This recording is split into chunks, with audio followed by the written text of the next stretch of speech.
টি-20 বিশ্বকাপ খেলতে বাংলাদেশ দল এখন যুক্তরাষ্ট্রের মাটিতে। ব্যাটে বলে কিছুটা খারাপ সময়ই পার করছে বাংলাদেশ। যুক্তরাষ্ট্রের কাছে সিরিজ হার, এরপর ভারতের বিপক্ষে ম্যাচে বড় ব্যবধানের পরাজয় বাংলাদেশের ক্রিকেট ভক্তদের মাঝে তৈরি করেছে হতাশা। এর সঙ্গে যুক্ত হয়েছে লিটন দাস, নাজমুল হোসেন শান্ত এবং সৌম্য সরকারের অফ ফর্মের দুশ্চিন্তা।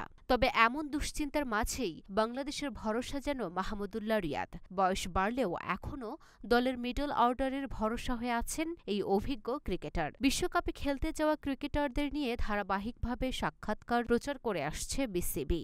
আজ বুধবারের পর্বে ছিল সেই রিয়াদ। বিসিবির ক্যামেরার সামনে জানিয়েছেন নিজের অনেক কথাই। সেখানে অভিজ্ঞ এই ক্রিকেটার মুখ খুলেছেন ২০২২ সালের টি-20 বিশ্বকাপ দলে না থাকা নিয়ে। ২০২১ সালে অধিনায়ক থাকলেও পরের বিশ্বকাপেই বাদ পড়েছিলেন তিনি। এরপর আবার সুযোগ পেয়েছেন এবারের আসরে। বিশ্বকাপের বাদ পড়া নিয়ে মাহমুদুল্লাহ বলেন, ২০২২ টি-20 বিশ্বকাপে যখন আমি ছিলাম না, খারাপ লেগেছিল। আমার কাছে মনে হয়েছিল দলে হয়তো থাকতে পারতাম, কিন্তু হয়নি এবং ওটার জন্য আমার কোনো কষ্টও নেই। আমি সবসময় আলহামদুলিল্লাহ যেটা বলি, দলের জন্য যতটুকুই আমি করতে পারি সেটা আমার উপস্থিতি দিয়ে হোক, পারফরমেন্স দিয়ে হোক, আমার অভিজ্ঞতা দিয়ে হোক, আমি আমার সর্বোচ্চটাই সবসময় নিংড়ে দেই। বাংলাদেশ এখনো জেতেনি বড় কোনো ট্রফি।